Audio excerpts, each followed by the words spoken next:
Lyon demain, le quart d'heure lyonnais, toute l'actualité chaque matin. Parce que Lyon demain se dessine aujourd'hui, voici l'essentiel de l'actualité. En ce mardi, nous sommes le 14 septembre, l'ADAPI condamné après l'accident qui a eu la mort d'un ado de 17 ans, retrouvé mort au lac de Paladru. Le Covid-19 et un cluster identifié à la prison de Saint-Quentin-Fallavier. Le maire de Bourg-en-Bresse, Jean-François Debat, était à Rouen dimanche pour le lancement officiel de la campagne d'Anne Hidalgo. L'élu burgien fait partie de la team Hidalgo 2022. Wanavigab de France a inauguré hier le premier bateau en Europe à respecter la nouvelle norme sur les émissions. Le transport fluvial, actuellement sous-exploité, pourrait prendre sa revanche bientôt grâce à un projet qui va voir le jour en 2022. Explication dans le courant de cette édition. Un exercice de sécurité civile programmé ce matin sur le site industriel Rhône-Saône-Engrais à Villefranche-sur-Saône. À Givors, nous partirons à la découverte du château Saint-Gérald, un château à redécouvrir à l'occasion des Journées du patrimoine. Le festival Vélo pour toutes et tous fait escale samedi prochain, place Ambroise-Courtois. Les explications de Marine Chastan, élue du 8e et adjointe en charge des liens intergénérationnels. Enfin, nous parlerons de la Ligue des champions féminines et les Lyonnaises qui connaissent leurs adversaires pour la phase de groupe. Cirque, danse, théâtre, humour, musique, les invites reviennent à Villeurbanne avec 80 représentations gratuites des artistes du monde entier pendant 4 jours. Un festival 100% gratuit, décalé et convivial pour tous les goûts et tous les âges, organisé par la ville de Villeurbanne et les ateliers Frappas du 15 au 18 septembre. Programme sur invite.villeurbanne.fr. Lyon demain, le quart d'heure lyonnais, toute l'actualité chaque matin, Gérald de Bouchon. Bonjour à tous, bienvenue dans ce quart d'heure lyonnais. Mais attention, après le beau temps et les températures élevées, la pluie devrait faire son retour aujourd'hui dans le département du Rhône. Le ciel sera en tout cas couvert dès les premières heures de la journée et durant toute la matinée, avec des températures allant jusqu'à 22 degrés. À partir de 14 heures, le risque d'orage va se préciser. De fortes rafales de vent sont attendues. La pluie devrait s'arrêter en début de soirée. Les prévisionnistes prévoient un risque d'orage jusqu'à jeudi. L'ADAPI du Rhône condamné. À l'été 2017, un ado de 17 ans avait trouvé la mort par noyade lors d'une sortie au lac de Paladru, c'est en Isère. Cette sortie était organisée par un IME géré par l'ADAPI 69. Le groupe était encadré par 3 accompagnants, un enseignant sportif et 2 éducatrices. Le corps de l'adolescent sera retrouvé à 8 mètres de fond dans la zone réservée à la baignade. Pour le parquet, une négligence flagrante a été commise pour une sortie pas suffisamment organisée en amont et des consignes lacunaires données tant aux encadrants qu'aux maîtres nageurs en charge de la surveillance de la plage. Le tribunal a donc suivi les réquisitions du parquet. L'association est condamnée à une amende de 50 000 €, dont 20 000 € assortis d'un sursis. L'ADAPI 69 devra par ailleurs dédommager les parents et chacun des 5 enfants de la famille. Le Covid-19, le nombre d'hospitalisations est repassé sous la barre des 10 000 en France pour la première fois depuis le 15 août. 86 personnes sont encore décédées du Covid lors des dernières 24 heures. Les résidents des EHPAD ont commencé à recevoir hier une 3e dose de vaccin anti-Covid. L'injection doit avoir lieu à partir de 6 mois après la 2e dose. Un cluster a été par ailleurs identifié à la prison de Saint-Quentin-Fallavier dans le Nord-Isère. 54 détenus ont été testés positifs, soit 1/10 de la population carcérale. Le maire de Bourg-en-Bresse, Jean-François Debat, était à Rouen dimanche pour le lancement officiel de la campagne d'Anne Hidalgo. La maire de Paris s'est déclarée candidate à la présidence de la République en 2022. L'élu socialiste burgien fera partie de la team Hidalgo 2022. C'est Jean-François Debat qui a présidé à la composition de l'équipe de France des maires et des élus locaux dont a voulu s'entourer Anne Hidalgo, parmi lesquels le maire de Villeurbanne, Cédric Van Stevendel. Dans l'équipe de campagne, Jean-François Debat conservera la responsabilité de la mobilisation des élus dans les territoire. Il se verra également confier une mission de coordination générale de la campagne. Lyon demain, média agitateur d'idées. VNF a inauguré hier à Lyon le premier bateau en Europe à respecter la nouvelle norme sur les émissions des EMNR. Entendez par là les engins motorisés non roulants, donc notamment les bateaux. Le Valsona est un ponton flottant de près de 20 mètres équipé d'une grue. Les explications de la directrice territoriale de Wanavigab de France, Cécile Avzard. C'est une innovation, c'est le premier bateau bateau qui a été mis en service au niveau mondial, qui est aux nouvelles normes des engins motorisés non routiers, le MNR niveau 6. C'est un bateau dont le moteur est beaucoup moins polluant, qui possède un filtre à particules notamment, et donc qui réduit significativement les émissions d'oxyde d'azote et de particules. C'est la norme normalement aujourd'hui qui s'applique pour tout nouveau bateau mis en service. Donc progressivement, au fur et à mesure où les gens soit changeront leur moteur, soit construiront de nouveaux bateaux, c'est cette norme qui s'appliquera. Ce bateau, il travaille dans la ville de Lyon, les Lyonnais le verront, sur le Rhône ou la Saône. Il est capable par exemple d'enlever des embâcles, c'est-à-dire des gros troncs, des branches qui sont dans le Rhône et la Saône et qui obstruent le chenal de navigation. Il sert à mettre de la signalisation, poser des panneaux, il sert à poser des écarteurs, c'est-à-dire des systèmes qui permettent au bateau de s'amarrer. En gros, c'est un bateau justement qui permet de travailler sur l'eau pour entretenir le chenal de navigation, pour entretenir la voie d'eau. Le transport fluvial est actuellement sous-exploité, notamment à Lyon, où coulent pourtant 2 cours d'eau. Mais le Rhône et la Saône pourraient bien prendre leur revanche bientôt. Un projet va voir le jour l'année prochaine, en 2022.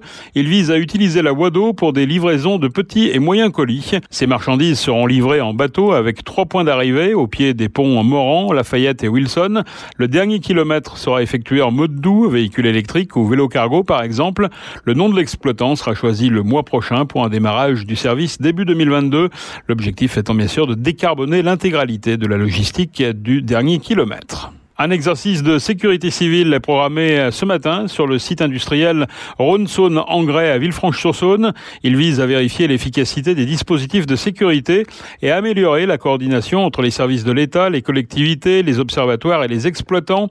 Dans le cadre de l'exercice, la sirène PPI, plan particulier d'intervention, sera activée au début et à la fin de l'opération. La préfecture du Rhône appelle la population à ne pas s'inquiéter. Aucun axe de circulation ne sera d'ailleurs coupé pendant la durée de l'exercice. Toutefois, on pourra avoir de nombreux équipages de forces de l'ordre et des services de secours qui seront bien sûr mobilisés et déployés en configuration réelle pour tester en conditions opérationnelles le déploiement du plan Orsec. Lyon demain, histoire lyonnaise. À Givors, il y a les étoiles et au-dessus des étoiles, il y a le château Saint-Gérald. C'est la deuxième étape de notre fil rouge spécial Journée du patrimoine. Pour en savoir plus sur ce château un peu oublié, nous avons interrogé Alexis Bercy, directeur du service des archives de la ville de Givors. C'est un château médiéval qui a été construit au XIIe siècle et qui a été détruit en 1591. Donc il a une forte histoire sur le territoire. Pour plus d'informations, je vous invite bien sûr à venir à l'exposition que nous organisons. Il a aussi une importance pour la ville de Givors parce que toute la ville s'est construite à ses pieds et après s'est développée. Et même c'est encore un élément très important de nous au niveau historique mais aussi au niveau du patrimoine car par exemple les étoiles de Renaudie ont été construites à son pied et dans son programme architectural, l'architecte a eu comme consigne d'intégrer les ruines du château dans son programme. Mais aussi au niveau de la richesse culturelle, l'histoire du château est extrêmement riche pour le patrimoine local mais aussi cette histoire est assez méconnue donc c'est pour ça que nous avons voulu la remettre en lumière et aussi de proposer aux habitants de la connaître mais aussi de se l'approprier. C'est pour ça que nous avons fait appel à un groupe de jeunes dans l'action C'est mon patrimoine car ils ont eu comme objectif non seulement d'apprendre cette histoire mais aussi de se l'approprier, de l'interpréter et ils nous ont fait à la fois des dessins de eux comme ils ont vu le château mais aussi ils ont réinterprété les éléments qu'on leur a donnés historiques pour vraiment faire leur propre histoire du château. C'est un patrimoine qui est vivant, autrement dit aujourd'hui il est encore utilisé et pour quels usages? Alors actuellement le château est en visite libre, vous pouvez y accéder, il y a des petits chemins qui passent à travers les étoiles donc là vous pouvez monter au château sans restriction.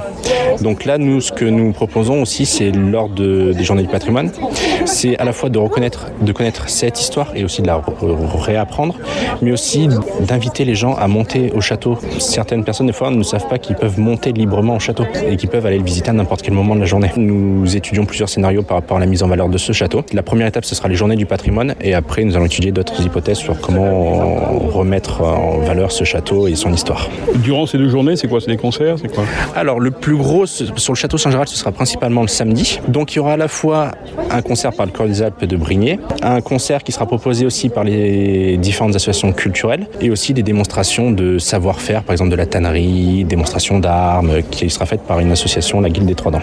Voilà, et puis profitez de votre passage au château Saint-Gérald pour découvrir ou redécouvrir la Cité des Étoiles, une réalisation remarquable de l'architecte Jean Renaudie, un quartier construit dans les années 70 et qui est désormais labellisé patrimoine du XXe siècle. Lyon demain, en mode doux Bonjour Marine Chastan.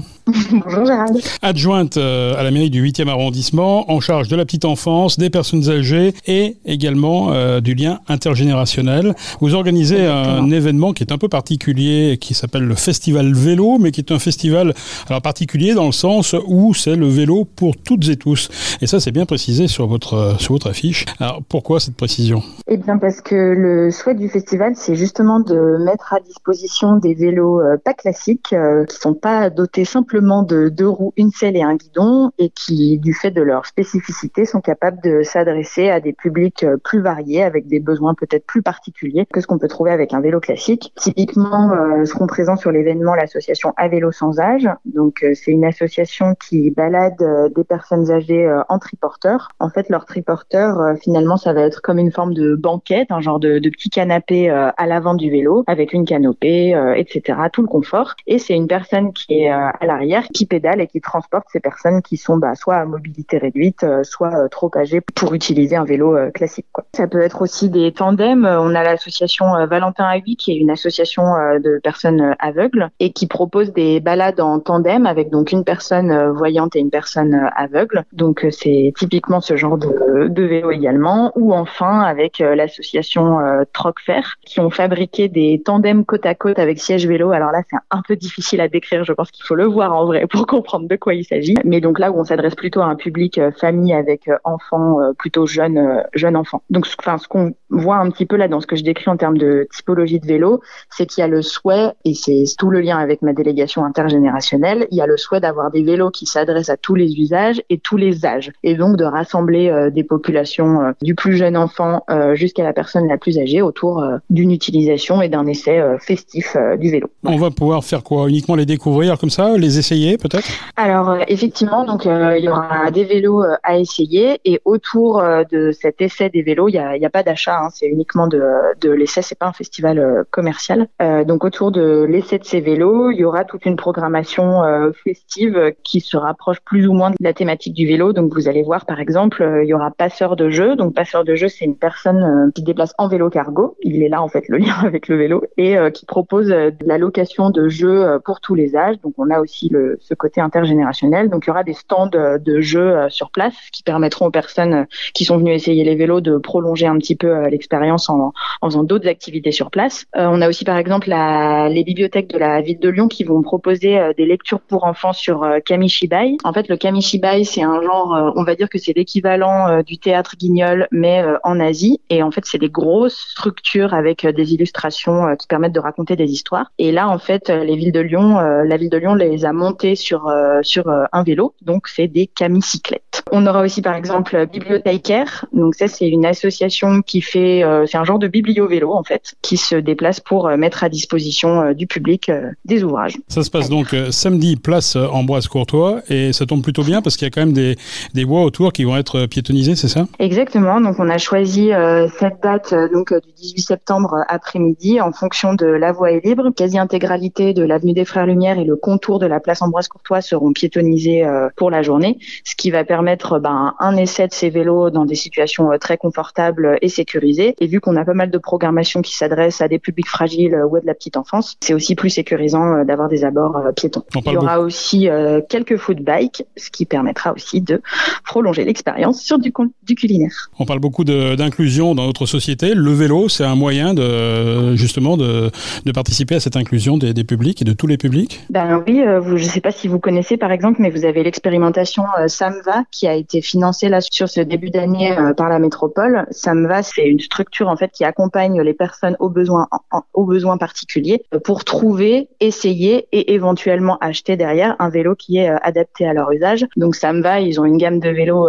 Je rêverais évidemment avoir toute la gamme de vélos qu'ils ont sur le festival, mais bon, pour des questions de logistique de transport, ça n'est pas possible. Mais SAMVA, ils ont des vélos qui s'adressent aux personnes de petite taille, aux personnes qui vont avoir des contraintes physiques bien précises, type une jambe en difficulté mais pas l'autre, des scléroses en plaques, des publics seniors ou enfants. Enfin voilà, c'est hyper intéressant ce qu'ils font. Je vous encourage à aller regarder. Rendez-vous donc samedi, c'est l'après-midi, c'est ça, les horaires, c'est à environ de 14h à 19h. De 14h à 19h, place Ambroise Courtois, et Vélo Radio sera également présente sur cet événement. Vélo Radio, qui est une radio dédiée aux mobilités douces et qui appartient au même groupe que Lyon demain. Merci en tout cas Marine Chastan. Merci Gérald. Pour nous écouter en voiture, utilisez l'application Lyon Demain. La Ligue des champions féminines, les Lyonnaises connaissent leurs adversaires de la phase de groupe à l'issue du tirage au sort qui s'est déroulé hier au siège de l'UEFA en Suisse. Les joueuses de Sonia Bonpasteur affronteront à l'automne, dès le mois d'octobre, le Bayern de Munich, le BK Haken et le Benfica. Objectif bien sûr terminer dans les 2 premiers de la poule pour se qualifier en quart de finale. C'est la fin de ce quart d'heure lyonnais. Merci de l'avoir suivi. On se retrouve demain, même heure, même antenne. En attendant, restez prudents.